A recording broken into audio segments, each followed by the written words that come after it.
Hi, improvement. Improvement begins with I. Today is 26th of February 2021. Let us have a quick discussion of all these important articles. Rapid G K yesterday questions के answers हैं. Prime meridian है 0 degree longitude. Butterfly word use होता है swimming में. Census 2011 data के according female literacy India में है 65.5%. Pannalal Ghosh is related to flute. Nautanki और रासलीला बिलोंग करती है उत्तर प्रदेश में. और first commander in chief of independent India थे field marshal sir Kodandera Kipper Madappa Cariappa. So these are answers of yesterday's questions. आज के सवाल हैं. रनवे टू स्किल्ड इंडिया ये बुक है, इसके ऑथर का नाम क्या है? राष्ट्र प्रथम 82 वर्षों की स्वर्णिम गाथा ये अभी रिलीज हुआ है. It's a book narrating which armed forces. Space entrepreneurship and enterprise development SEED seed is the initiative of which organization? Blackfoot disease होता है contamination of drinking water with which causes blackfoot disease. Under whose leadership Shvetambar sect form हुआ था? Jainism में Shvetambar sect. The Sankosh river boundary form करती है विच to states? आज की vocabulary है हर्टल्स का मतलब होता है मूव और cause to move at a high speed, बहुत तेजी से. जैसे इंडिया वर्सेस इंग्लैंड का टेस्ट मैच केवल 2 दिन में कंप्लीट हो गया. हर्टल्स.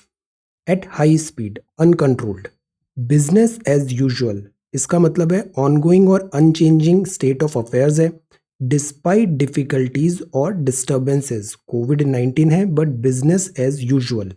प्रिजुडाइज मतलब प्री कंसीव्ड ओपिनियन है, पहले ही मन बना रखा है. Preconceived opinion that is not based on reason और एक्चुअल एक्सपीरियंस. इंस्क्रिप्शंस मतलब जो इंस्क्राइब्ड है, उकेरा गया है, एज ऑन अ मॉन्यूमेंट और इन अ बुक. एक्स्ट्राडिशन मतलब ये एक्शन होता है जिसमें one jurisdiction delivers a person जो अक्यूज्ड है, कॉन्विक्टेड है of committing a crime in another jurisdiction. For example London UK में कोई एक कॉन्विक्ट है, वो इंडियन ज्यूरिसडिक्शन के अकॉर्डिंग गिल्टी कॉन्विक्ट है, उसको इंग्लैंड से इंडिया लेके आएंगे तो वो होगा this extradition. So these are some vocabulary words. If you come across any other important word, write down that word along with its meaning in the comment section down below. आज के topics हैं. Government notifies IT rules 2021, very important topic. OTT. Then this is India Pakistan agree to adhere to 2003 ceasefire. China heat down certificate to get vaccination 45 plus. This is Nirav Modi's extradition. Vaccine inequities. This is judicial blow. Nepal. Single party dominance and democracy imperilled. Single party dominance और इसके क्या consequences हो सकते हैं? The absurdity of the anti defection law ये continued article है, last year भी हमने इसे काफ़ी पढ़ा था. Will have a look this disqualification in anti defection law. This is MBBS course. Then fee. This is poet Vishnu Narayan. Inscription Vijayanagar. This is INCOIS और bathymetry study करने की बात किया है अंडमान निकोबार लक्षद्वीप आइलैंड के आसपास. This is president rule in Puducherry notified. India China LSE pandemic generation CSE report. Then this is check cases, ये कुछ डक्स हैं और ये है aquaponics. This is immigrant law USA mister Xi tax cut. और आज हम देखेंगे हिंदी में मूल अधिकार और निदेशक तत्व के बीच में differences, CSET solutions and some questions. So we are going to talk about all these important articles in next about 35 to 40 minute. Our reference material is this The Hindu and this is Indian Express. Both are Delhi edition. So ये front page है The Hindu का. First news है government to monitor OTT content. OTT content को monitor करना है. प्रकाश जावड़ेकर साहब information and broadcasting minister ने कहा the digital media platforms have no monitoring mechanism. इनमें कुछ भी मॉनिटरिंग नहीं है. जैसे टीवी और प्रिंट में तो होता है बट डिजिटल मीडिया प्लेटफॉर्म में नहीं है, जैसे YouTube, Amazon, something like that. There must be a level playing field. All media platforms must have the same justice system. Ravishankar Prasad साहब इलेक्ट्रॉनिक्स एंड आईटी मिनिस्टर ने कहा, the government welcome criticism and right to dissent. It is important that social media users running into crores should be given a platform for raising their grievances. Grievances. Social media users के लिए भी एक grievances redressal complaint mechanism भी होना चाहिए. तो इन सब चीज़ों को ध्यान में रखकर गवर्नमेंट ने ये कुछ रूल्स लेके आए हैं. I have taken this from this MyGov. काफ़ी अच्छा यहाँ पे इन्फोग्राफिक्स दिया है. I will share it. Have a look. इसका नाम है government notifies this IT rules 2021. IT rules 2021 intermediary guidelines and digital media ethics code. Ethics का जो सब्जेक्ट है उसमें भी ये रेलेवेंट है. Intermediary guidelines and digital media ethics code. Intermediary क्या होते हैं? प्लेटफॉर्म प्रोवाइडर, जैसे ट्विटर हुआ etcetera, Facebook etcetera. Intermediary guidelines and digital media ethics code. The purpose is safeguard करें यूजर्स के राइट को, इंश्योर करें रेस्पॉन्सिबल इंटरनेट फ्रीडम. इंटरनेट में भी फ्रीडम है बट वो रेस्पॉन्सिबल होनी चाहिए.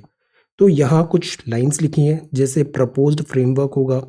ये जो यूजर्स के कंसर्न्स हैं, अगर कंसर्न्स ग्रीवेंसेस हैं, उसको ये without curbing that freedom of speech creativity उसको टेकल करेगा. Removing any misapprehensions about curbing creativity and freedom of speech. Guidelines framed है keeping in mind कि difference between viewership in a theater and television as compared to watching it on internet. दोनों में difference है. theater एक अलग चीज होता है, television is different, but internet is altogether different word. right to criticize है, disagree होना essential element of democracy है, पर social media platform need to follow constitution and the laws of India. ये जो लाइंस है ना, आप इसे ऐसे में काफ़ी अच्छे से यूज़ कर सकते हो. Need to follow constitution and the laws of India. Then empower करे ऑर्डिनरी यूज़र को, अकाउंटेबिलिटी सेट करे against its misuse and abuse. Misuse and abuse. नए जो रूल्स होंगे वो एम्पावर करेंगे ऑर्डिनरी यूज़र को सोशल मीडिया में. मैकेनिज्म होगा for redressal and timely resolution. अगर as a user of social media आपके कुछ राइट्स वायलेट हो रहे हैं तो एक मैकेनिज्म भी होगा रेड्रेसल का और रिजोल्यूशन का, एक सेपरेट मैकेनिज्म. रूल्स होंगे, जो कंटेंट क्रिएट हुआ है उसमें सेल्फ रेगुलेशन होना चाहिए. रूल्स होंगे ग्रीवेंस रिड्रेसल के. इवन जो जर्नलिज्म होता है, जर्नलिज्म भी होता है, तो जर्नलिज्म अगर वो टीवी में न्यूज़ एंकर है और वो एक पर्सनल ट्विटर अकाउंट भी रन कर रहा है, दोनों में डिफरेंस होता है. तो जो पर्सनल अकाउंट है उधर भी एक certain journalistic ethos and responsibilities has to be there. Making social media intermediaries more accountable, ये इंपॉर्टेंट है. सोशल मीडिया इंटरमीडियरीज मतलब अगर ये रूल्स फॉलो नहीं कर रहे हैं तो periodical information of rules policies अगर फॉलो नहीं कर रहे हैं तो इनके अगेंस्ट एक्शन भी ले सकते हैं. ये कुछ यहाँ पे और गाइडलाइंस है. आई विल शेयर दिस, इसको एक बार आप रीड करिएगा पूरा. इन केस ड्यू डिलीजेंस अगर नहीं होगा तो intermediary safe harbour provision will not apply to them. क्योंकि अक्सर ऐसा देखा गया है कि इंटरमीडियरी बोलते हैं वो तो केवल एक प्लेटफॉर्म है, जरिया है, कंटेंट क्या शेयर हो रहा है इसमें इनका कोई रिस्पॉन्सिबिलिटी नहीं है, तो ऐसा करके उनको सेफ हार्बर नहीं होगा. वॉलेंटरी यूजर वेरिफिकेशन होगा, अपॉर्चुनिटी टू बी हर्ड भी होगा. यूजर वेरिफिकेशन और opportunity to be heard. Ensure होगा online safety and dignity of user specially women. Many a times यहाँ पे ऐसा देखा गया है कि यहाँ पे डिग्निटी कॉम्प्रोमाइज हो रही है. सो उस केस में सोशल मीडिया प्लेटफॉर्म की भी रेस्पॉन्सिबिलिटी है उस कंटेंट को वो क्विकली रिमूव करे and eight the same time accountability वहाँ पे सेट करे. लॉ यहाँ पे स्ट्रिक्ट होना चाहिए. कोड ऑफ एथिक्स है for online news, OTT platform and digital media. Ethics, code of ethics होगा. यहाँ पे भी क्लासिफिकेशन है, जैसे मूवीज में होता है तो मूवीज में मूवीज का क्लासिफिकेशन होता है कि दिस इज यूनिवर्सल है या फिर एडल्ट है, 13, 16, 18 इस टाइप से. बट ऑनलाइन स्ट्रीमिंग है, यहाँ पे तो अभी तक ऐसा कुछ क्लासिफिकेशन था ही नहीं. इसके कारण यहाँ पे वल्गैरिटी एंड ऑल कंटेंट भी काफ़ी राइज हुआ. सो this is about that. Self classify करना होगा कि ये 5 एज है, यूनिवर्सल है या फिर एडल्ट है. देन प्लेटफॉर्म को पेरेंटल लॉक और कंटेंट क्लासिफिकेशन भी देना होगा. पब्लिशर जो है उसको अपना इंफॉर्मेशन यहाँ पे प्रोमिनेंटली डिस्प्ले करना पड़ेगा और ये चीज़ कॉम्प्रोमाइज होगा तो पब्लिशर जो है क्रिएटर उसकी अकाउंटेबिलिटी सेट होगी. Then grievance redressal mechanism, this is important. Grievance redressal mechanism, एक ऑफिसर होगा कंप्लेन के 24 घंटे के अंदर, resolve it within 15 days from its receipt. Acknowledge करना पड़ेगा 24 घंटे के अंदर और रिजोल्यूशन होगा विद इन 15 डेज। तो 3 लेवल का ग्रीवेंस रिड्रेसल मैकेनिज्म भी है। देन सोशल मीडिया इंटरमीडियरीज हैं, उनको भी यहाँ पे स्ट्रिक्टली सेल्फ गवर्नेंस को इनकलकेट करना पड़ेगा। Responsible social media banana is our priority. तो ये फर्स्ट सच टाइप का अटेम्प्ट है गवर्नमेंट के द्वारा कि सोशल मीडिया कंटेंट है, ओटीटी है, उसमें एक डायरेक्शन दे, एक रेगुलेशन दे और उसके मिसयूज को कर्ब करे। This is the purpose. अब ये काफ़ी इंपॉर्टेंट आर्टिकल है बिकॉज कोविड-19 हुआ, डिजिटल पुश बढ़ रहा है पिछले कुछ टाइम से। जैसे कैपिटॉल अटैक हुआ यूएसए में, इंडिया में रेड फोर्ट हुआ। सोशल मीडिया की रिस्पॉन्सिबिलिटी, सोशल मीडिया कई बार दिस भड़काऊ भाषण होते हैं, भड़काऊ कंटेंट होते हैं, फेक न्यूज़ होता है और उस फेक न्यूज़ के कॉन्सिक्वेंसेज एज अ सोसाइटी हम सबको बियर करने पड़ते हैं। So that is why accountability has to be there. Government to monitor OTT content, social media में भी और डिजिटल न्यूज़ में भी, ये दो यहाँ पे ब्रॉड पैरामीटर्स हैं। ओके, नाउ आगे एक और आर्टिकल है द हिंदू में ही, उसमें ये लिखा है कि should governments regulate online platform, governments regulate online platform, what do you think about it. इसमें आप कुछ लाइन लिखिए कि what is this OTT, online platforms क्या होते हैं, social media and digital news, social media and digital news. Then you can cite certain examples की for in recent past governance में क्या चैलेंजेस आए और because of this unregulated online platforms कितने damages हुए। अब ऑनलाइन प्लेटफॉर्म को भी एक फेयर ट्रांसपेरेंट वे में वर्क कराना ज़रूरी है। एक तरफ मुद्दा होता है फ्रीडम, क्रिएटिविटी और individual, this they have right to speak their mind, but at the same time there are certain laws, so there has to be a middle way. Should governments regulate online platform? Try to think and prepare an answer on this question. So this is the first one. I'll quickly share this, all this MyGov का है, ये Twitter handle में ये सारे tweet किए MyGov में, have a look और इस आंसर को प्रिपेयर करिए। अब जो नेक्स्ट है that is about India Pakistan agree to adhere to 2003 cease fire. Announcement आया, discussion between DGMOs. Okay, this is director general of military operation. This is something, ये काफ़ी बड़ी न्यूज़ है बिकॉज ये जो अनाउंसमेंट हुआ है इस टाइप का फर्स्ट जॉइंट स्टेटमेंट, ये 8 साल में पहली बार हुआ है। पीस जो होता है, पीस का एक टर्म होता है पीस डिविडेंड। अगर पीस होती है तो वहाँ पे ग्रोथ प्रॉस्पेरिटी के चांसेस ज़्यादा होते हैं। तो many a times peace dividend को इग्नोर नहीं करना चाहिए। This is mutually beneficial.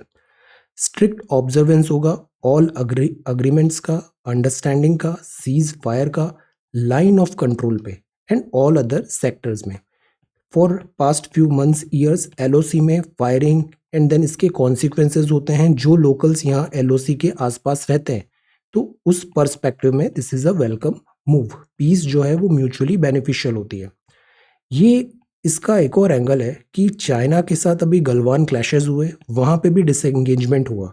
तो India and Pakistan are not yet talking, but ये जो डीजीएमओ का सीज फायर सिग्निफिकेंट है, जो डिसीजन हुआ it is significant in the backdrop of this LAC tension जो चाइना के साथ हुआ था। LAC मतलब चाइना, LOC मतलब Pakistan. Okay, LAC and LOC। So this is again one big news. Then next is about 45 plus need certificate to get vaccination। यहाँ बात है मिनिस्ट्री वैक्सीनेशन कवरेज इंक्रीज करना चाह रही है। इशू किया है format for medical certificate soon. 60 plus है उनको वैक्सीनेशन ऐसे ही मिल जाएगा, जो 45 प्लस है और कोमॉर्बिडिटीज हैं उनको एक सर्टिफिकेट के बाद वैक्सीनेशन मिल जाएगा। London courts node for Nirav Modi's extradition. This is again a significant news, extradition, because हमने देखा है कि अक्सर जैसे इकोनॉमिक क्राइम्स हैं या फिर इंडिया में चार्जेस हैं, गिल्टी है, वो इंडिया से फ्लाई हो जाते हैं और सेफ हेवंस में चले जाते हैं, जैसे कि वेस्टर्न वर्ल्ड्स में स्पेशली दिस यूके। अब यूके के से कल्प्रिट्स को वापस इंडिया में लाने के लिए हमें ये एक्स्ट्राडिशन करना पड़ता है। तो this is again preliminary news है कि London court note for Nirav Modi's extradition. Nirav Modi is for this Punjab national bank में इन्होंने फ्रॉड किया था। वैक्सीन इंक्वायरीज, आगे एडिटोरियल है। So this is the front page of the Hindu. Now this is about vaccine inequities. Inequities vaccine inequities.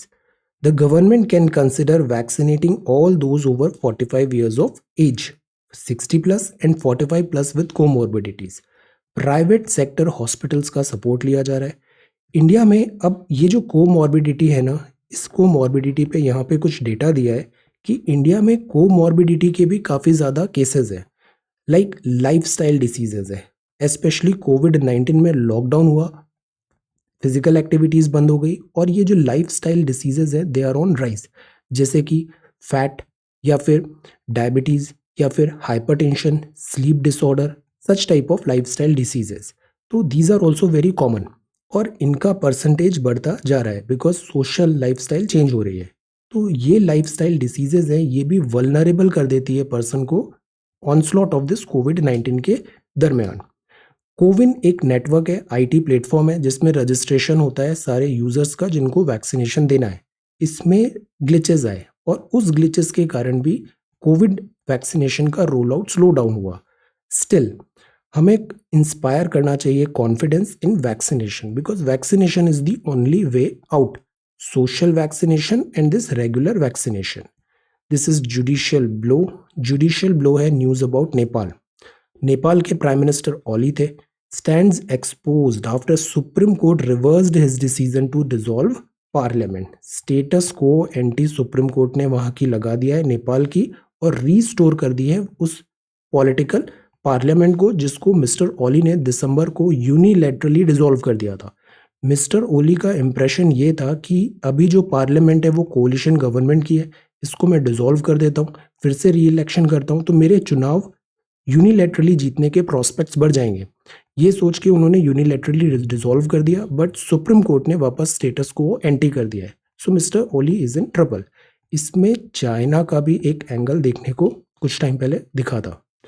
Single party dominance democracy imperilled. China का angle मतलब China meddle कर रहा है इंटरनल पॉलिटिक्स। अफगानिस्तान में हुआ, पाकिस्तान में हुआ, म्यांमार हुआ, इवन बांग्लादेश एंड श्रीलंका, ये कॉज ऑफ वरी है इंडिया के लिए। Single party dominance democracy imperilled. Now see, अगर हम हिस्ट्री उठा के देखें ना तो जो मोनोपोली है, मोनोपोली कभी भी अच्छे रिजल्ट्स नहीं आए मोनोपोली से। Single party dominance democracy imperilled. Those who believe in progressive politics must ensure कि winning polls through any means can never be objective. जैसे हम बोलते हैं जीतना ज़रूरी है बट कैसे जीते हैं ये भी बहुत ज़रूरी है, ध्यान रखना। गांधी जी का एक है वेज एंड मीन्स कि आपने गोल्स अचीव किए बट हाउ, किस तरीके से किए। डेमोक्रेसी में चेक एंड बैलेंस होना चाहिए, ये नेसेसरी है। Means are the methods use to achieve goals. Means are the methods to achieve goal. Goals achieve करना है बट कैसे, मीन्स। मीन्स भी इक्वली इंपॉर्टेंट है। Goals are important, means are equally important. तो यहाँ पे पॉलिटिकल कमेंट्री दिया है कि सिंगल पार्टी डोमिनेंस डेमोक्रेसी को इम्पेरल करती है। There has to be check and balance. The absurdity of the anti defection law, ये भी एक स्टेट ऑफ अफेयर बता रहा है इंडिया के पॉलिटिकल सिस्टम का। Last year 20th of June 2020 को, एंटायर जून को I was looking at previous notes, पूरे जून में हमने इस टॉपिक के बारे में बहुत डिटेल में बात किया बिकॉज ये जो टाइम था वहाँ पे इंजीनियरिंग डिफेक्शंस की काफ़ी न्यूज़ आ रही थी। एंटी डिफेक्शन लॉ है ये 10th शेड्यूल में है कॉन्स्टिट्यूशन में। 52nd कॉन्स्टिट्यूशन अमेंडमेंट एक्ट 1985 के अंदर आया था। एंटी डिफेक्शन का पर्पज़ ये था कि पॉलिटिकल स्टेबिलिटी लाए, जो करप्शन है पॉलिटिकल सिस्टम में उसको चेक करे। बाद में 91st CAA 2003 आया, उसमें एक्सेप्शन प्रोवाइड किया बाय अलाउइंग अ स्प्लिट, उसको रिमूव कर दिया। पहले स्प्लिट में एक्सेप्शन था एंटी डिफेक्शन के अंदर, उसको हटा दिया गया। अब डिफेक्शन में नॉमिनेटेड जो है अगर विद इन 6 months अगर वो ज्वाइन कर रहे हैं तो it is okay, after 6 months नहीं। और इंडिपेंडेंट अगर कोई क्वालिफाई हुआ है MP MLA, वो कोई पार्टी ज्वाइन नहीं कर सकता। और जो डिसीजन है वो होता है स्पीकर का। तो एक never ending tale of defection आ गया था। मणिपुर और कुछ ऐसे स्टेट्स में हमने देखा था this engineering defection. You prepared one question as well. Then जून में ही हमने फिर पढ़ा कि स्पीकर जो डिस्क्वालीफाई करते हैं तो क्या इसमें कोर्ट इंटरवीन कर सकती है, और वो भी तब जब स्पीकर ने फाइनल डिसीजन नहीं लिया है। स्पीकर ने फाइनल डिसीजन नहीं लिया है डिस्क्वालिफिकेशन का, तो क्या उस स्टेज पे सुप्रीम कोर्ट यहाँ पे इंटरवीन कर सकती है। Disagree with the policies of party leadership होता है तो भी यहाँ पे डिफेक्शन हो जाता है। इसको चैलेंज किया गया था कोर्ट में। कॉन्स्टिट्यूशनल वैलिडिटी को चैलेंज करने का यहाँ पे बात था कि ये जो डिफेक्शन है क्या ये कॉन्स्टिट्यूशनली वैलिड है या नहीं है। यह वैलिडिटी थी कि राजस्थान असेंबली मेंबर में disqualification on the ground of changing party rule 1989 के अंदर, तो क्लॉज 2(1)(a) जो 10th शेड्यूल कॉन्स्टिट्यूशन है dealing with disqualification on the ground of defection, तो यहाँ ये था कि स्पीकर जो है हाउस विधानसभा का, वो भी एक बॉडी है कॉन्स्टिट्यूशनल, और ऑनरेबल सुप्रीम कोर्ट भी है। इन दोनों में क्लैशेस हुए थे। स्पीकर ने डिसीजन लिया नहीं है और सुप्रीम कोर्ट उसमें इंटरवीन करेगा, हाई कोर्ट इंटरवीन करेगा, तो is it a right trend? ये जो पूरा एंटी डिफेक्शन है, ये शुरुआत से ही काफ़ी ज़्यादा इसमें कॉम्प्लिकेशंस आए। बिकॉज एक टाइम था जब ये आया था, आया राम गया राम पॉलिटिक्स हो रही थी, हॉर्स ट्रेडिंग हो रहा था, तो ये कहा गया कि ये हॉर्स ट्रेडिंग और करप्शन और आया राम गया राम पॉलिटिक्स, इसको स्टॉप करने के लिए हम एंटी डिफेक्शन लॉ लाएंगे। अब ये आया कॉन्स्टिट्यूशन में 10th शेड्यूल 1985 में, इविल ऑफ पॉलिटिकल डिफेक्शन को दूर करने के लिए। बट इस इविल को दूर करने के लिए हमने एक दूसरा इविल प्रैक्टिसेस भी यहाँ पे स्टार्ट कर दी है। मेन पर्पस जो था वो ये था कि स्टेबिलिटी आए, बट एंटी डिफेक्शन आने के बाद भी स्टेबिलिटी नहीं आ रही है। लॉ ने स्टेट किया था कि member of parliament, state legislature हैं, वो डिस्क्वालीफाई हो जाएंगे अगर if they voted on any motion contrary to the direction issued by their party. मतलब जो मेंबर है पार्टी की लाइन फॉलो कर रहा है तो ठीक है, अगर वो पार्टी के अगेंस्ट जाके अपना एक इंडिपेंडेंट व्यू रख रहा है, वोट कर रहा है किसी मोशन पे, बिल पे, तो वो डिस्क्वालीफाई हो जाएगा। तो ऐसा करने से हम एमपी एमएलए को, जिस पार्टी के हैं वो इंडिविजुअल एमपी एमएलए, तो वो उस पार्टी की लाइन फॉलो करेंगे, तो उसकी इंडिविजुअल फ्रीडम तो रही नहीं। तो दिस एमपी एमएलए जिनका रेस्पॉन्सिबिलिटी होता है टूवर्ड्स द हाउस, वो रेस्पॉन्सिबिलिटी चला जाता है towards their party, which is not right. Representative of people है ये, जो विधायक है, सांसद है, इनकी जिम्मेदारी लोगों के लिए है, कॉन्स्टिट्यूएंसी के लिए है, ना कि किसी पॉलिटिकल पार्टी के लिए। इनका जो डिसीजन होना चाहिए वो होना चाहिए ब्रॉडर पब्लिक इंटरेस्ट पे, ना कि किसी पर्टिकुलर पॉलिटिकल पार्टी पे। तो ये जो पर्पस थे डिफेक्शन के कि एक तरफ तो स्टेबिलिटी आएगा, स्टेबिलिटी आई नहीं, और दूसरी तरफ ये जो प्रैक्टिसेस है कि accountability of individual MP MLA यहाँ पे कॉम्प्रोमाइज हो गया। This is the wrong president. Anti defection law है, ये एमपी को neither a delegate of the constituency nor a national legislator but एक एजेंट ऑफ द पार्टी बना देता है कि पार्टी ने बोला ये करना है तो एमपी एमएलए को वही काम करना पड़ेगा, तो वो एजेंट ऑफ द पार्टी बन जाता है instead of having upholding this Athos of constitution. तो इससे चेन ऑफ अकाउंटेबिलिटी ब्रोकन हो जाती है। ये जो पूरा टॉपिक है ना, पूरे साल भर बहुत डिबेट चला है इसमें, अच्छे अच्छे आर्टिकल्स आए कि क्या चैलेंजेस आ रहे हैं। अब इसमें बाबा साहेब का भी ओपिनियन था। उन्होंने कहा था कि drafting committee believed India needed a government जो अकाउंटेबल हो, even at the cost of stability. Stability हमने इसीलिए यूएस का प्रेसिडेंशियल सिस्टम अडॉप्ट नहीं किया। हमारे यहाँ अकाउंटेबिलिटी होना ज़रूरी है, जिम्मेदारी होना ज़रूरी है, जो सांसद और जो सरकार बनाए हैं, even at the cost of stability. But anti defection bill आया तो इसने अकाउंटेबिलिटी मैकेनिज्म को भी वीकन कर दिया, तो is it a right thing? और स्टेबिलिटी भी नहीं आई। तो जो प्रेजेंट ट्रेंड है तो उसमें ना तो स्टेबिलिटी आ पा रही है और ना ही अकाउंटेबिलिटी आ रही है। तो क्या एंटी डिफेक्शन लॉ को कंटिन्यू करना चाहिए या नहीं? और जो रोल ऑफ स्पीकर है, speaker many a time speaker एक पर्टिकुलर पॉलिटिकल पार्टी से आता है, और पॉलिटिकल पार्टी की मेंबरशिप रिजाइन करना इट्स नॉट मैंडेटरी। तो रोल ऑफ स्पीकर पे भी कई बार सवाल उठते हैं कि क्या वो अनबायस्ड है।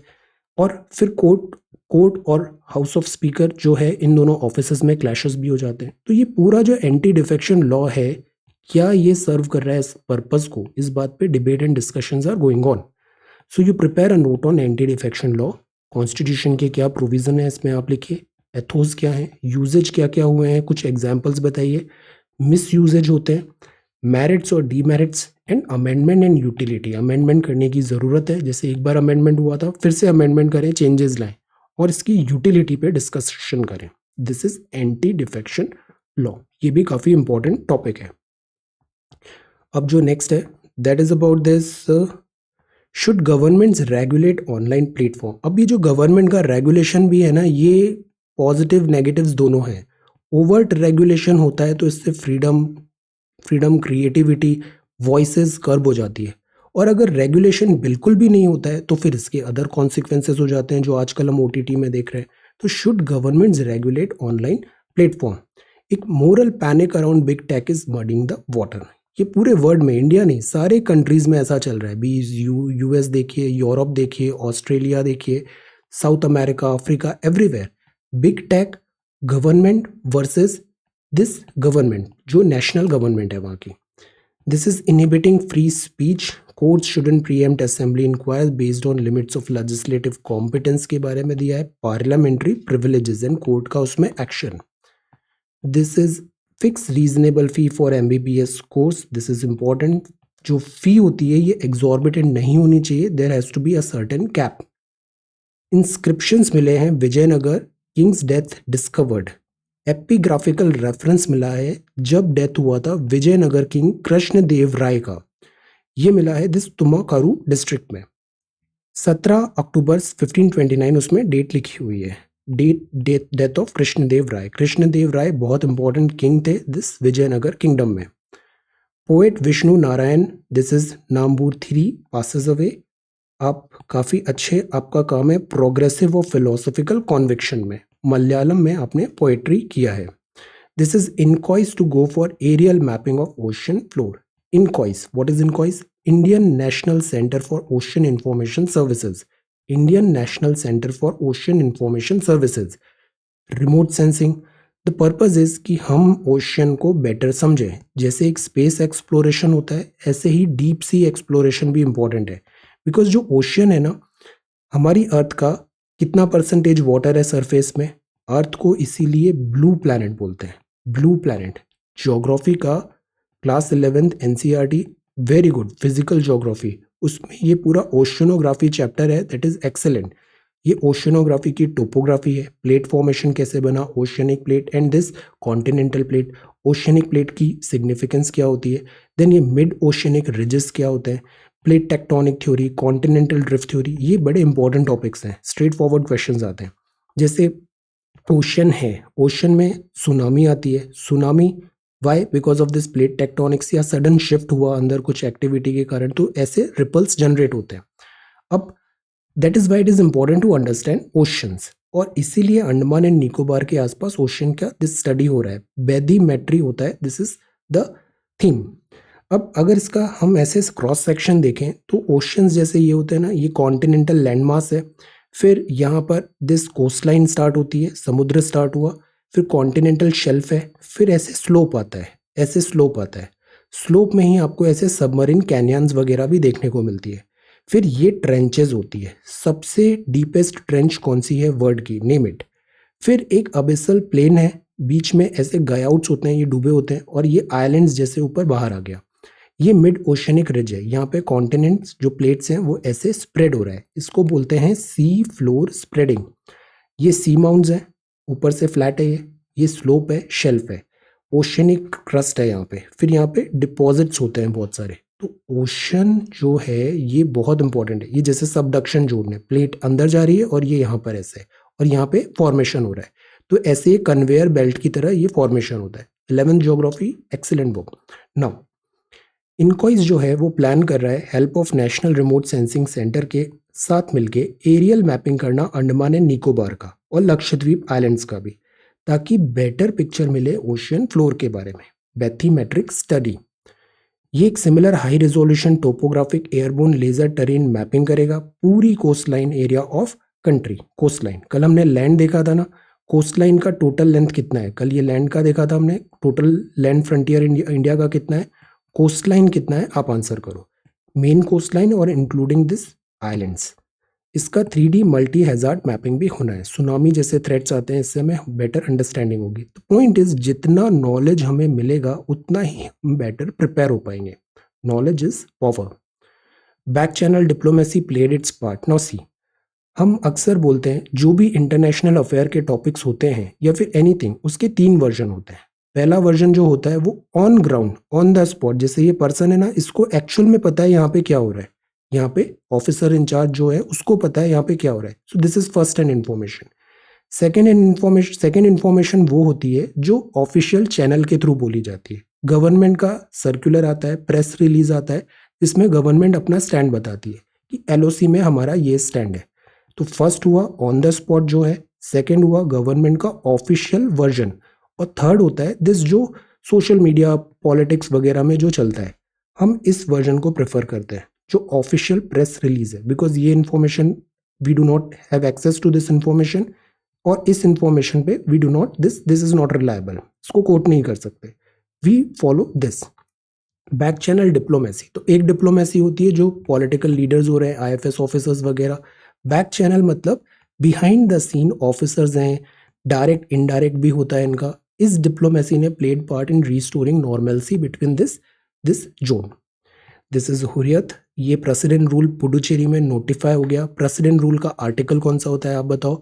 India China review status is LSC, यहाँ पे भी नॉर्मलसी हो रही है। अब ये जैसे है, ये भी it is about this OTT and their responsibility. Then this is next one, pandemic generation hit hard. Pandemic हुआ, worst hit हुए हैं वो हैं women and children. Pandemic generation hit hard, ये CSE की रिपोर्ट है। Centre for science and environment ने Thursday को ये रिपोर्ट निकाला। सी यहाँ लिखा है कि कंट्री में पैंडेमिक जनरेशन है 375 मिलियन जो है न्यूबॉर्न 14 ईयर किड तक, ये बहुत बुरी तरह इम्पैक्ट हुए हैं, और ये लॉन्ग लास्टिंग इम्पैक्ट है। इम्पैक्ट क्या हुआ? जैसे स्कूल बंद हुआ तो लर्निंग आउटकम तो खत्म हुए, साथ ही साथ जैसे मिड डे मील स्कीम है, दिस पीयर लर्निंग है, फिजिकल एक्टिविटीज होती है, ये जो अलाइड बेनिफिट्स है ना, ये भी डिप्राइव हो गए बच्चे। तो इससे क्या होता है? अंडरवेट होता है, स्टंटिंग होती है, चाइल्ड मोर्टेलिटी होती है। अंडरवेट मतलब जैसे एज हो गया है बट वजन नहीं बढ़ रहा है, स्टंटिंग हो रही है, हाइट नहीं है। Underweight is a problem, nutritional deficiency is a problem, और उसमें भी मिनरल विटामिन की। एट द सेम टाइम ये ओबेसिटी भी एक बहुत बड़ी प्रॉब्लम है, मोटापा। Underweight, stunting and increase child mortality, education and work productivity कम हो रहा है, ये रिपोर्ट बताया था centre for science environment. Sustainable development goals में we are following behind, and forest land का जो डाइवर्जन है, मतलब जो लैंड फॉरेस्ट के लिए रखा है उधर आपने रोड बनाया, इंडस्ट्रीज सेटअप किया, दूसरी एक्टिविटी में यूज कर रहे हो, डाइवर्जन हो रहा है, it is also a big cause of concern. Then this is students Maharashtra test LPG cylinder भी अब 25 रुपये और महंगा हो गया है। Then this is codes for check cases, जैसे हम चेक लिखते हैं, अकाउंट पे ही है, कई बार चेक बाउंस हो जाते हैं, तो उसके लिए एक सेपरेट कोड बनाने की बात है। गूगल से बोला आप कंपनसेट करो न्यूज़पेपर्स को, न्यूज़पेपर मीडिया को। This is high on fruit. This is again a flutter over a rare duck, ये बड़ी रेयर डक है, ब्यूटीफुल मैंडरिन डक है, ये अभी असम में मिली है। आफ्टर अ सेंचुरी, 100 साल के बाद इसको ऐसे स्पॉट किया है। तो बर्डिंग कम्युनिटी ओवर जॉयड है, they have this a flutter over a rare duck. और ये है फार्म वाइल अपग्रेडेड। यहाँ बात है एक्वापॉनिक्स का। एक्वापॉनिक्स जैसे हम खेती करते हैं, जमीन पे करते हैं, एक्वापॉनिक्स मतलब वाटर, एक्वा का मतलब वाटर, एक्वापॉनिक्स। तो एक्वापॉनिक्स का अगर अपन क्रूडली देखें बहुत लेमन सिंपल में, तो एक्वापॉनिक्स में दिस वाटर में ही आप ऐसे यहाँ पे एग्रीकल्चर कर रहे हो, और जो वाटर है उसमें आप एसेंशियल न्यूट्रिएंट्स एंड सप्लाई सारा प्रोवाइड कर रहे हो, जैसे CO2 प्लांट नीड्स होती है, कार्बन डाइऑक्साइड जिससे ग्रोथ होता है, और ये कन्वर्ट होता है शुगर एंड ऑक्सीजन में। तो आपने वाटर में ही CO2 प्रोवाइड कर दिया, आप कुछ लाइट के सोर्सेज देते हो, आप सबस्ट्रेट डालते हो उसमें रूट्स और सपोर्ट करने के लिए प्लांट को, न्यूट्रिएंट सॉल्यूशन होता है जो वाटर में डिजोल्व होता है और प्लांट्स की जो रिक्वायरमेंट है उसको फुलफिल करता है, H2O and nutrient. PH values की आप मेंटेन करते हो, और ऑक्सीजन भी यहाँ पे रूट एरिया पे ग्रोथ के लिए सप्लाई होता है। तो सी एवरीथिंग ये सबस्ट्रेट के हेल्प से हमने इसको होल्ड कर रखा है, and everything essential things we are providing to plants via this water. So that is why it is called aquaponics. Land का जरूरत नहीं है, एक्वापॉनिक। तो कुछ एरिया में जहाँ पे लैंड का शॉर्टेज है, कोस्टल एरियाज वगैरह में भी, और यहाँ पे भी, ये एक नया तरीका निकाला है इन्होंने एक्वापॉनिक्स का। ये DIY एक्वापॉनिक्स है, यहाँ पे इन्होंने बना के ऐसे करके दिस खेती कर रहे हैं। तो this is also an innovative method. Agriculture में इनोवेशन ज़रूरी है, और दिस स्प्रेड करना ज़रूरी है अलाइड एक्टिविटीज़ में। That is the only way forward. Biden ने रिवोक कर दिया ट्रंप का immigrant visa plan, advance of interest. Trump ने बैन लगा दिया था वीज़ाज में भी, इमिग्रेंट्स रूल्स भी स्ट्रिंजेंट कर दिए थे, बाइडेन ग्रेजुअली उसको ईजन अप कर रहा है। फेसबुक इन्वेस्ट करेगा $1 billion to support news system. See, ये एक बड़ी अच्छी न्यूज़ है। चाइना ने काफ़ी अच्छा परफॉर्म किया है। Mister Xi hails complete victory in China's fight to end poverty. Poverty, गरीबी, अगर कोई सबसे नंबर वन एनिमी है हमारा तो दैट इज दिस पोवर्टी। जितने भी रूट कॉजेज हैं, सोशल प्रॉब्लम्स हैं, टेंशन है, एवरीथिंग अगर देखें ना तो इन दी एंड सब होता है बिकॉज ऑफ दिस पोवर्टी। तो this is a very good step जो चाइना ने किया। Around 100 million people were lifted out of poverty in 8 years। हम इंडिया में भी ट्राई कर रहे हैं, गरीबी उन्मूलन अभियान कब से चल रहा है, प्लानिंग कमीशन, चाइना ने इसको किया है। दिस इज प्रेज वर्दी। Pakistan will remain on FATF grey list. Sri Lanka $2.2 billion चाहिए फ्रॉम चाइना। चाइना दिस, ये एक फेज चाइना का ये है। दूसरा ये है, हर किसी को डेट में दिस डुबो रहा है। Sri Lanka seeks $2.2 billion from China. Then this is the next one. यहाँ पे states can move first on fuel tax cut. Fuels में दो टाइप के टैक्स लगते हैं, सेंटर लगाता है एक्साइज, स्टेट लगाता है वैल्यू एडिशन टैक्स, वैट। और ना तो सेंटर अपना टैक्स कम कर रहा है ना स्टेट्स अपना टैक्स कर रहे हैं। यहाँ बोला जा रहा है कि इस टैक्स को कम करना जरूरी है। इवन शक्तिकांता दास साहब ने भी कहा find a way, because India में फ्यूल जो है ये बहुत ज्यादा हैवीली टैक्स्ड है। Bad bank move will not hit existing ARC। कुछ ही दिन पहले हमने पढ़ा था संडे को, I think, this asset reconstruction companies होती हैं और हम एक बैड बैंक भी बना रहे हैं। बैड बैंक क्या करेगा, गवर्नमेंट का ही एक बैंक बॉडी होगा जो जितने भी NPA हैं, खराब लोन्स हैं सारे बैंक्स के, उसको अपने पास ले लेगा। इसके पास स्पेशलाइजेशन होगा और ये जो खराब लोन है, बैड बैंक, बैड लोन्स हैं, बैड बैंक बैड लोन्स को गुड लोन्स में कन्वर्ट करेगा, रिकवरी करेगा। द पॉइंट इज, ये एग्जिस्टिंग ARC को काउंटर नहीं कर रहा है, will not hit existing ARC। This is all together different, this try. Raghuram Rajan साहब ने बोला तो ये तो वही बात हो गई कि आप एक पॉकेट से बैड लोन्स हटा के दूसरे पॉकेट में डाल रहे हैं, रिजोल्यूशन हुआ या नहीं हुआ, this is also one thing. Physical deficit 6.8% करने की कोशिश करेंगे इस साल। फिजिकल डेफिसिट कितना हुआ, बजट में क्या डेटा आया था, answer physical deficit. ESG arena, Mr. Gadkari urges auto firms, now this is good thing, localisation 100% करें। हम असेंबल इन इंडिया कर भी रहे हैं तो भी लोकलाइजेशन ज़्यादा से ज़्यादा हो, इंडिया में ही मैन्युफैक्चरिंग करें। जो ऑटोमोबाइल इंडस्ट्री होती है ना, ये बहुत अलाइड एक्टिविटीज़ को भी जनरेट करती है, तभी इनके यहाँ पे हॉटस्पॉट्स बनते हैं, इनके हब्स बनते हैं। जैसे पुणे में है या फिर चेन्नई में है या फिर ऊपर दिल्ली में है, हरियाणा में है, यहाँ गुजरात में है। तो और लोकलाइजेशन करें कि spare parts, manufacturing, everything locally वहाँ से सोर्स हो रही है असेंबली लाइन में। Xiaomi raise mobile TV production via tie up, और ये स्पोर्ट्स है। 2 दिन में ही टेस्ट खत्म हो गया यहाँ पे। तो दिस इज द थिंग। अब ये इंडियन एक्सप्रेस है, China heat down, back channel open हुआ। देन फॉर्मल और इनफॉर्मल, दो टाइप की डिप्लोमेसी होती है, फॉर्मल डिप्लोमेसी और दूसरी इनफॉर्मल। इनफॉर्मल को कई बार बैक चैनल बोलते हैं। OTT रूल्स हैं, this is Google pay for this news. 2 day test हुआ, 5 days का होता है बट ये 2 day टेस्ट हुआ और ये पिंक बॉल टेस्ट भी था। Then this is closure of Nangal, Bhakra Nangal hydel channel will cause crisis in city. See, ये अच्छा न्यूज़ है। दिल्ली गवर्नमेंट ने कन्वर्ट करना है ऑफिशियल फ्लीट को, सरकारी गाड़ियों को, electric in 6 months। Good. This is about news websites have to give government details on editorial head and ownership, disengagement, counterpart review, Indian ethos है, center opposes same sex marriages, और this is monastery ancient Buddhism का मिला है झारखंड में, statue of Buddha मिला है DT Tara among the ruins. Foot hill of Hazaribagh में मिला है, करीब ये 900 साल पुराने हैं Buddhism. Then this is state push back about this OTT regulation, neighbours, और ये है accountability with a cost. IT rules हैं, आंसरेबिलिटी होना चाहिए। ये नहीं कि आपने कुछ भी कह दिया then you get scot free, accountability नहीं है, accountability has to be there, but political control भी इंक्रीज इज नॉट गुड। तो there has to be a balance, middle वे।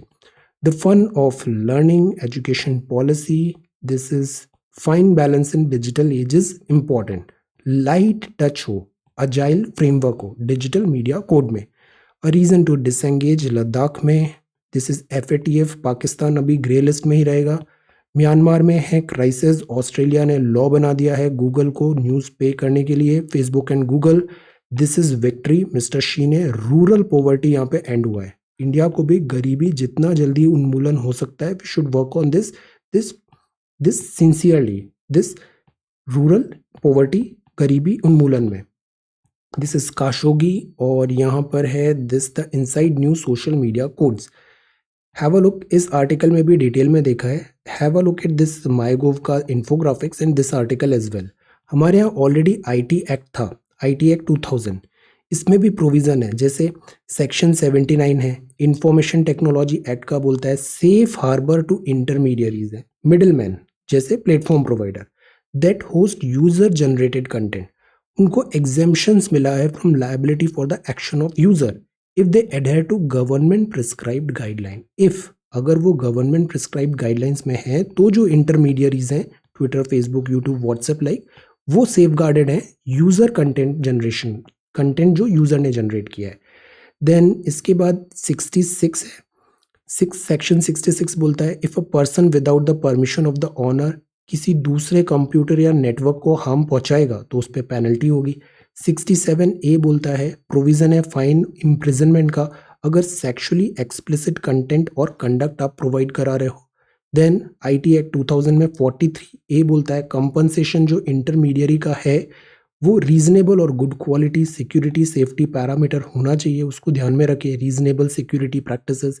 72 बोलता है पीनल और इम्प्रिजनमेंट प्रोविजन है अगर government official in the course of his duty gets access to certain information और उसको leak करता है वो गवर्नमेंट ऑफिशियल। 72A है क्रिमिनल पनिशमेंट। तो ये रूल्स ऑलरेडी हैं, बट एक आईटी एक्ट 2000 में है सेक्शन, धाराएं हैं। ओटीटी जो है ये चेंज्ड सर्कमस्टेंसेज में है, that is why rules important थे और एक लाइट टच जरूरी था, एक गाइडेंस यहाँ पे होना, रेगुलेटरी फ्रेमवर्क। ये बॉन्ड यील्ड है, बॉन्ड यील्ड कुछ दिन पहले हमने देखा, बॉन्ड यील्ड बढ़ गई है, बॉन्ड यील्ड बढ़ गई है। बॉन्ड्स क्या होते हैं? ये डेट इंस्ट्रूमेंट होते हैं, गवर्नमेंट, सरकार लोगों से पैसा जनरेट करने के लिए यहाँ पे बॉन्ड लिया है। बॉन्ड्स जो होते हैं वो safe and secure than equity होते हैं। तो बॉन्ड यील्ड बढ़ गया तो इक्विटी नीचे आने लग गया, स्टॉक मार्केट यहाँ पे ट्रबल में आ गया। राइज इन बॉन्ड यील्ड मतलब इंटरेस्ट रेट मॉनेटरी सिस्टम में फॉलन है, and the returns for investor जिन्होंने बॉन्ड्स एंड गवर्नमेंट सिक्योरिटीज में किया है वो भी डिक्लाइन है, तो वहां पे उसको वो इनकैश करने लग जाते हैं, बॉन्ड यील्ड बढ़ जाती है। दिस न्यूज इज अबाउट कि जो बॉन्ड यील्ड है इनवर्सली प्रोपोर्शनल है इक्विटी रिटर्न से। व्हेन बॉन्ड यील्ड डिक्लाइन होती है तो इक्विटी मार्केट ऊपर जाता है, अभी बॉन्ड यील्ड अप हो गई है तो equity market returns tend to falter, यहाँ पे इक्विटी मार्केट का डिक्लाइन होता है। ये बॉन्ड यील्ड है। इन्वेस्टर एंड गवर्नमेंट, तो द पॉइंट इज अभी भी काफ़ी ज़्यादा फ्लक्चुएशन है, वॉलेटिलिटी है यहाँ पे। Be careful how market players dealt with volatility, ये टेक्निकल ग्लिच आ गया था। Need big nimble banks that are not scared of CVC, ये सीतारमन मैम ने कहा है, फाइनेंस मिनिस्टर। फ्यूल टैक्सेस हैं उसको कोऑर्डिनेट करें सेंटर और स्टेट, एक्साइज भी और वैट भी कम करें। पीएलआई नॉर्म्स हैं, इंसेंटिव्स हैं, एलपीजी भी महंगा हो गया है। So this is the Indian express. अब देखते हैं हम आगे, मूल अधिकार और निदेशक तत्व में क्या डिफरेंस है। हमने मूल अधिकार पढ़े, fundamental rights. Now these are directive principles of state policy. तो जो मूल अधिकार हैं ये नेगेटिव होते हैं, राज्यों को कुछ मसलों पर प्रतिबंधित करते हैं। निदेशक तत्व होते हैं डायरेक्टिव प्रिंसिपल्स, ये पॉजिटिव होते हैं, ये स्टेट को बोलते हैं आपको ये करना है, ये स्टेट को रोकते हैं कुछ करने से और ये स्टेट को एनकरेज करते हैं टू डू सर्टेन थिंग्स। ये न्यायोचित होते हैं, एनफोर्सेबल बाय कोर्ट लॉ, न्यायालय में लागू कराया जा सकता है। डीपीएसपी को होता है ये आप कोर्ट नहीं जा सकते, न्यायालय द्वारा लागू नहीं होता है। लोकतांत्रिक राजनीतिक व्यवस्था स्थापित करना, और यहाँ पे वेलफेयर का एंगल ज़्यादा होता है डीपीएसपी में, इकोनॉमिक वेलफेयर, सोशल वेलफेयर कानूनी रूप से मान्य है। और जो डीपीएसपी है ना, इनका भी यूटिलिटी है, बट इनका यूटिलिटी इलेक्शन टाइम पे आता है, राजनीतिक और एथिकल मान्यता होती है। सरकार काम नहीं करेगी, इलेक्शन में वो फिर डिफीट हो जाती है। व्यक्तिगत कल्याण को प्रोत्साहन देते हैं और इसमें कम्युनिटी होता है डीपीएसपी में। इसको लागू करने के लिए अलग से रूल्स ज़रूरत नहीं है, लॉज नहीं है, बट डीपीएसपी को अगर कुछ इंप्लीमेंट करना है तो आपको लॉज विधान की आवश्यकता लागू होगी, ये ऑटोमेटिकली एनफोर्सेबल नहीं होते। न्यायालय में आर्टिकल 32 भी है, कोर्ट आपकी बात सुनेगा, यहाँ ऐसा कोई प्रोविजन नहीं है डीपीएसपी में। बट इसका मतलब ये नहीं है कि DPSP lesser than this fundamental right है। दो डीपीएसपी हैं जो पैरिटी मिल जाती है उनको दिस फंडामेंटल राइट में, 39B एंड 39C। ये दोनों कौन से हैं DPSP? Answer article 39B and article 39C। Now ये सी सेट के सवाल हैं। ए और बी ने 100 मीटर रेस लिया। ए रन किया 5 से। जहां ये लाइन लिखा है ना, A gives B a start of 8 metre, मतलब A gives B a start of 8 metre, मतलब ए बी को 8 मीटर का स्टार्ट दिया है। तो ए अगर 100 मीटर रन कर रहा है तो बी केवल 92 ही रन करेगा। ए अगर 100 कर रहा है तो बी 92 ही रन करेगा, बिकॉज ए ने बी को स्टार्ट दे दिया 8 मीटर का। अब ए का स्पीड है, अच्छा kmph है तो उसको 5/18 से मल्टीप्लाई करेंगे, मीटर पर सेकेंड हो जाता है। ए का स्पीड 5 kmph है तो इसको 25/18 मीटर पर सेकेंड में ले आए। टाइम निकाल लेते हैं। ए का क्या होगा, 100 मीटर ट्रेवल किया, स्पीड ये थी, टाइम 72 सेकेंड। अब जो बी है उसको कितना टाइम लगेगा? अब बी को 8 मीटर का स्टार्ट मिला था तो 92 मीटर ही ट्रेवल किया, रन किया। टाइम कितना होगा? 72 सेकेंड ए को लगा था, और यहाँ लिखा था बीट्स हिम बाय 8 सेकेंड, मतलब इसको 8 सेकेंड और लगे। तो 72 + 8 80 सेकेंड। अब ये डिस्टेंस दिया है, ये स्पीड टाइम दिया है, तो आप स्पीड निकाल लो, distance upon this, that is 4.14 kilometre per hour. Okay, next यहाँ पे ए 36 सेकेंड दिया है, बी 45 सेकेंड, दोनों में डिफरेंस कितना हुआ? 9 सेकेंड का डिफरेंस आया है। तो distance covered by be in 9 second क्या होगा? यहाँ पे दिस 100/45 × 9, तो वो हो जाएगा 20 मीटर। दिस 100/45 × 9, बिकॉज ये रेस थी 100 मीटर की, डिफरेंस आया था दिस 9 सेकेंड का। 100/45 × this 9, that is 20 metre. Then यहाँ पे रेस थी 200 मीटर की। ए ने बीट किया 31 मीटर बी को, सी को 18 से। रेस 350 मीटर की होगी, तो सी और बी के बीच में बताना है। अभी हमें डेटा पता है ए के रेफरेंस में, तो जब भी ऐसा होता है उसको सीधे ऐसे रेशियो में लिख लेना चाहिए। A/B 200/169 है, A/C 200/182 है। अब हमको यहाँ से A हटाना है, इधर भी A है, इधर भी A है, तो C/B क्या हो जाएगा? C/A × A/B, ये कट सकता है, तो C/B आ जाएगा। ये डेटा पता है, ये डेटा भी पता है, तो C/B हो गया 182/169। अब C/B इतना है, मतलब जब C 182 चलता है तो B 169 चलता है। अब C 350 चलेगा तो मैथड 169/180 × 350, तो ये 325 आ जाएगा।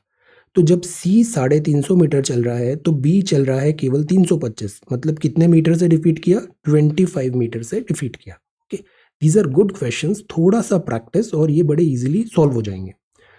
और प्रैक्टिस करते हैं। At a game of billiard A can give B 15 points in 60 and A can give C to 20 points in 60. How many points B gives C in a game of 90? तो game of 60 में A ने B को 15 points दिए, game of 60 ने A ने C को दिए 20 points, तो game of 90 how many points B देगा C को? जैसे ये सवाल था ना, ऐसे ही इसमें भी लॉजिक लगाइए, दिस लाइक दिस।